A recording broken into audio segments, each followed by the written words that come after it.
Welcome to CSR centre. CSR online training Kannada ಚಾನೆಲ್ಗೆ ನಿಮ್ಮೆಲ್ಲರಿಗೂ ಸ್ವಾಗತ. ನೀವಿನ್ನ ನಮ್ಮ ಚಾನೆಲ್ ಅನ್ನು ಸಬ್ಸ್ಕ್ರೈಬ್ ಮಾಡಿಲ್ಲ ಅಂದ್ರೆ ಪ್ಲೀಸ್ ಸಬ್ಸ್ಕ್ರೈಬ್ ಮಾಡಿ ಮತ್ತು ಬೆಲ್ ಐಕನ್ ಅನ್ನು ಕ್ಲಿಕ್ ಮಾಡಿ. ನಮ್ಮ ಚಾನೆಲ್ ಅಲ್ಲಿ ಬರುವಂತಹ ಎಲ್ಲಾ ಹೊಸ ವಿಡಿಯೋಗಳನ್ನ ನೋಡೋದಕ್ಕೋಸ್ಕರ ನಮ್ಮ ಚಾನೆಲ್ ಅಲ್ಲಿ ಬರುವಂತಹ ವಿಡಿಯೋಗಳು ಇಷ್ಟ ಆದಲ್ಲಿ ಪ್ಲೀಸ್ ಲೈಕ್ ಮಾಡಿ ಮತ್ತು ಶೇರ್ ಮಾಡಿ. ಲಾಸ್ಟ್ ಕ್ಲಾಸ್ ಅಲ್ಲಿ ನಾವು ನೋಡಿದ್ವಿ base verb, regular verb, irregular verb ಮತ್ತು ಟ್ರಾನ್ಸಿಟಿವ್ ವರ್ಬ್ ಗಳಂದ್ರೆ ಏನು ಅಂತ. ಇವತ್ತು ನಾವು ನೋಡೋಣ ಇಂಗ್ಲಿಷ್ ಗ್ರಾಮರ್ ನಲ್ಲಿ ಡಿಫರೆಂಟ್ ಟೈಪ್ಸ್ ಆಫ್ ವರ್ಬ್ ಗಳಲ್ಲಿ intransitive verb, weak verb, strong verb, finite verbs ಮತ್ತು ನಾನ್ ಫಿನಿಟ್ ವರ್ಬ್ಸ್ ಅಂದ್ರೆ ಏನು, ಅವುಗಳನ್ನ ನಾವು ಯಾವ ರೀತಿಯಾಗಿ ಯೂಸ್ ಮಾಡಬೇಕು ಅಂತ.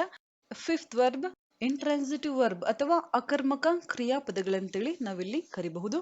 A verb that does not need a direct object to complete its meaning. Intransitive verb ಗಳಿಗೆ ಯಾವುದೇ ಡೈರೆಕ್ಟ್ ಆಬ್ಜೆಕ್ಟ್ ಅಥವಾ ಇಂಡೈರೆಕ್ಟ್ ಆಬ್ಜೆಕ್ಟ್ ಇಲ್ಲಿ ಬೇಕಾಗಿಲ್ಲ ಒಂದು ಮೀನಿಂಗ್ ಅನ್ನ ಕಂಪ್ಲೀಟ್ ಮಾಡೋದಕ್ಕೆ. ನಾವಿಲ್ಲಿ ಸೆಂಟೆನ್ಸ್ ಗಳನ್ನ ನೋಡ್ತಾ ಹೋದ್ರೆ ಡಿಫ್ರೆಂಟ್ ಟೈಪ್ಸ್ ಆಫ್ ಸೆಂಟೆನ್ಸ್ ಗಳನ್ನ ನಾವಿಲ್ಲಿ ನೋಡ್ತೀವಿ. ಕೆಲವೊಂದು ಸಿಂಪಲ್ ಸೆಂಟೆನ್ಸ್ ಗಳನ್ನ ನಾವಿಲ್ಲಿ ಕಂಪ್ಲೀಟ್ ಮಾಡಬೇಕಾದ್ರೆ ಡೈರೆಕ್ಟ್ ಆಬ್ಜೆಕ್ಟ್ ಅಥವಾ ಇಂಡೈರೆಕ್ಟ್ ಆಬ್ಜೆಕ್ಟ್ ಯಾವುದೇ ಆಬ್ಜೆಕ್ಟ್ ಗಳ ಸಹಾಯ ಇಲ್ಲದೇನೆ ನಾವಿಲ್ಲಿ ಕೆಲವೊಂದು ವರ್ಬ್ ಗಳನ್ನ ಯೂಸ್ ಮಾಡಿ ಸೆಂಟೆನ್ಸ್ ಅನ್ನ ಕಂಪ್ಲೀಟ್ ಮಾಡಬಹುದು. ಸಬ್ಜೆಕ್ಟ್ ಸಹ ನಮ್ಗಿಲ್ಲಿ ಬೇಕಾಗೋದಿಲ್ಲ ಕೆಲವೊಂದು ಬಾರಿ. ಆ ರೀತಿಯಾದ ವರ್ಬ್ ಗಳಿಗೆ ನಾವಿಲ್ಲಿ ಇಂಟ್ರಾನ್ಸಿಟಿವ್ ವರ್ಬ್ಸ್ ಅಂತೇಳಿ ಕರಿತೀವಿ. Run, sleep, travel, wander and die are all intransitive verbs. ಈ ರೀತಿಯಾದ ಕೆಲವೊಂದು ವರ್ಬ್ ಗಳನ್ನ ನಾವಿಲ್ಲಿ ಇಂಟ್ರಾನ್ಸಿಟಿವ್ ವರ್ಬ್ಸ್ ಅಂತೇಳಿ ಕರಿತೀವಿ. ಇಲ್ಲಿ ರನ್ ಅಂದ್ರೆ ಓಡು ಅಂತ. ಇಲ್ಲಿ ಯಾವುದೇ ಇಂಡೈರೆಕ್ಟ್ ಆಬ್ಜೆಕ್ಟ್ ಅಥವಾ ಡೈರೆಕ್ಟ್ ಆಬ್ಜೆಕ್ಟ್ ನಮ್ಗಿಲ್ಲಿ ಬೇಕಾಗೋದಿಲ್ಲ. ಈ ರೀತಿಯಾದ ಕೆಲವೊಂದು ವರ್ಬ್ಸ್ ಗಳು. For example, in the simple sentence he walks ಅಂದ್ರೆ ಅವನು ನಡೀತಾನೆ. Simple sentence. The intransitive verb walks is not being done to someone or something. ಈ ಕ್ರಿಯಾಪದ ಇಲ್ಲಿ ಯಾವುದನ್ನು ಚೇಂಜ್ ಮಾಡ್ತಾ ಇಲ್ಲ. ಡೈರೆಕ್ಟ್ ಆಬ್ಜೆಕ್ಟ್, ಇಂಡೈರೆಕ್ಟ್ ಆಬ್ಜೆಕ್ಟ್ ಅಥವಾ ಸಬ್ಜೆಕ್ಟ್ ನಾವಿಲ್ಲಿ ಕರಿತೀವಿ. ಯಾವುದನ್ನು ಇಲ್ಲಿ ಚೇಂಜ್ ಮಾಡುವಂತಹ ಅವಶ್ಯಕತೆ ಇಲ್ಲ. Simple sentence he walks. ಈ ರೀತಿಯಾದ ಕೆಲವೊಂದು ವರ್ಬ್ ಗಳನ್ನ ನಾವಿಲ್ಲಿ ಇಂಟ್ರಾನ್ಸಿಟಿವ್ ವರ್ಬ್ ಅಂತೇಳಿ ಕರಿತೀವಿ. ನೆಕ್ಸ್ಟ್ ಒನ್ ಇಲ್ಲಿ weak verb. Verbs that end with D and T in their past indefinite and past participle form are weak verbs. ಇಲ್ಲಿ ಕೆಲವೊಂದು ವರ್ಬ್ ಗಳು ಫಾಸ್ಟ್ ಟೆನ್ಸ್ ಅಲ್ಲಿ ನಾವಿಲ್ಲಿ ಯೂಸ್ ಮಾಡಿದಾಗ ಡಿ ಮತ್ತು ಟಿ ಲೆಟರ್ ಇಂದ ಎಂಡ್ ಆಗುತ್ತೆ. ಆ ರೀತಿಯಾದ ವರ್ಬ್ ಗಳನ್ನ ನಾವಿಲ್ಲಿ ವೀಕ್ ವರ್ಬ್ ಅಂತೇಳಿ ಕರಿತೀವಿ. There is a tendency to associate weak verbs with regular verbs, but not all weak verbs are regular verbs in the English language. ಹಲವಾರು ವರ್ಬ್ ಗಳನ್ನ ನಾವಿಲ್ಲಿ past tense, present tense, future tense ಅಲ್ಲಿ ನಾವಿಲ್ಲಿ use ಮಾಡಬೇಕಾದ್ರೆ ಕೆಲವೊಂದು letters ಅನ್ನ ನಾವಿಲ್ಲಿ add ಮಾಡ್ತೀವಿ. ಇಲ್ಲಿ ನಾವು ಕೆಲವೊಂದು ವರ್ಬ್ ಗಳಿಗೆ ಡಿ ಮತ್ತು ಟಿ ಲೆಟರ್ ಅನ್ನ ಆಡ್ ಮಾಡ್ತೀವಿ. ವರ್ಬ್ ಗಳಲ್ಲಿ ಎಲ್ಲಾ ರೆಗ್ಯುಲರ್ ವರ್ಬ್ ಗಳನ್ನ ನಾವಿಲ್ಲಿ ವೀಕ್ ವರ್ಬ್ ಅಂತೇಳಿ ಕರೆಯೋದಕ್ಕೆ ಆಗೋದಿಲ್ಲ. ಕೆಲವೇ ಒಂದು ವರ್ಬ್ ಗಳನ್ನ ನಾವಿಲ್ಲಿ ವೀಕ್ ವರ್ಬ್ ಅಂತೇಳಿ ಕರಿತೀವಿ. ಎಕ್ಸಾಂಪಲ್ಸ್ ನಾವಿಲ್ಲಿ ನೋಡೋದಾದ್ರೆ ಪ್ರೆಸೆಂಟ್ ಇಂಡೆಫಿನೆಟ್ ಮತ್ತು ಪಾಸ್ಟ್ ಇಂಡೆಫಿನೆಟ್ ಅಲ್ಲಿ ಸ್ಪೆಂಟ್ ನಾವಿಲ್ಲಿ ಯೂಸ್ ಮಾಡ್ತೀವಿ ಫಾಸ್ಟ್ ಟೆನ್ಸ್ ಅಲ್ಲಿ. Walked, booked, learnt, wanted. ಈ ರೀತಿಯಾಗಿ ಕೆಲವೊಂದು ವರ್ಬ್ ಗಳನ್ನ ನಾವಿಲ್ಲಿ ಫಾಸ್ಟ್ ಟೆನ್ಸ್ ಅಲ್ಲಿ ಯೂಸ್ ಮಾಡಬೇಕಾದ್ರೆ ಟಿ ಲೆಟರ್ ಮತ್ತು ಡಿ ಲೆಟರ್ ಅನ್ನ ಯೂಸ್ ಮಾಡ್ತೀವಿ. ಈ ರೀತಿಯಾದ ಕೆಲವೊಂದು ವರ್ಬ್ ಗಳನ್ನ ನಾವಿಲ್ಲಿ ವೀಕ್ ವರ್ಬ್ ಅಂತೇಳಿ ಕರಿತೀವಿ. ನೆಕ್ಸ್ಟ್ ಒನ್ ಇಲ್ಲಿ strong verb. Strong verbs are those in which the vowels in the verb stem changes from I to A to U in the present indefinite to past indefinite to past participle form of verbs. ಇಲ್ಲಿ ನಾವು ಯಾವುದೇ verb ಅನ್ನ ತಗೊಂಡಾಗ verb 1, verb 2, verb 3, verb 4, verb 5 ಈ ರೀತಿಯಾಗಿ ನಾವಿಲ್ಲಿ divide ಮಾಡ್ತಾ ಹೋಗ್ತೀವಿ. Present tense, past tense, future tense, present participle, past participle ಈ ರೀತಿಯಾಗಿ ನಾವಿಲ್ಲಿ ವರ್ಬ್ ಗಳನ್ನ ಚೇಂಜ್ ಮಾಡ್ತಾ ಹೋಗ್ತೀವಿ. ಕೆಲವೊಂದು ಲೆಟರ್ಸ್ ಅನ್ನ ನಾವಿಲ್ಲಿ ಆಡ್ ಮಾಡ್ತಾ ಹೋಗ್ತೀವಿ. ಅದೇ ರೀತಿಯಾಗಿ ಕೆಲವೊಂದು ವರ್ಬ್ ಗಳನ್ನ ನಾವಿಲ್ಲಿ ಪ್ರೆಸೆಂಟ್ ಟೆನ್ಸ್ ಇಂದ ಫಾಸ್ಟ್ ಟೆನ್ಸ್, ಫಾಸ್ಟ್ ಪಾರ್ಟಿಸಿಪಲ್ ಗೆ ನಾವಿಲ್ಲಿ ಚೇಂಜ್ ಮಾಡಬೇಕಾದ್ರೆ ಓವೆಲ್ ಲೆಟರ್ಸ್ ನಮ್ಗಿಲ್ಲಿ ಬರುತ್ತೆ. ನಾವಿಲ್ಲಿ ಇಂಗ್ಲಿಷ್ ಆಲ್ಫಾಬೆಟ್ಸ್ ಅನ್ನ ಡಿವೈಡ್ ಮಾಡಬೇಕಾದ್ರೆ ಓವೆಲ್ಸ್, ಕಾನ್ಸೋನೆಂಟ್ಸ್ ಅಂತೇಳಿ ನಾವಿಲ್ಲಿ ಡಿವೈಡ್ ಮಾಡ್ತೀವಿ. ಮೇನ್ ಆಗಿ ನಾವಿಲ್ಲಿ A, E, I, O, U ಇವುಗಳನ್ನ ನಾವಿಲ್ಲಿ ಓವೆಲ್ಸ್ ಅಂತೇಳಿ ಕರಿತೀವಿ. ಇಲ್ಲಿ ಐ, ಎ ಮತ್ತು ಯು ಇಲ್ಲಿ ಓವೆಲ್ ಸೌಂಡ್ ಅಥವಾ ಓವೆಲ್ ಲೆಟರ್ಸ್ ಇಲ್ಲಿ ಬರಬೇಕು ನಾವಿಲ್ಲಿ ವರ್ಬ್ ಗಳನ್ನ ಚೇಂಜ್ ಮಾಡಬೇಕಾದ್ರೆ. ಆ ರೀತಿಯಾದ ಕೆಲವೊಂದು ವರ್ಬ್ ಗಳನ್ನ ನಾವಿಲ್ಲಿ ಸ್ಟ್ರಾಂಗ್ ವರ್ಬ್ಸ್ ಅಂತೇಳಿ ಕರಿತೀವಿ. ಇಲ್ಲಿ ನೀವು ನೋಡಬಹುದು ರಿಂಗ್, ರ್ಯಾಂಗ್, ರಂಗ್.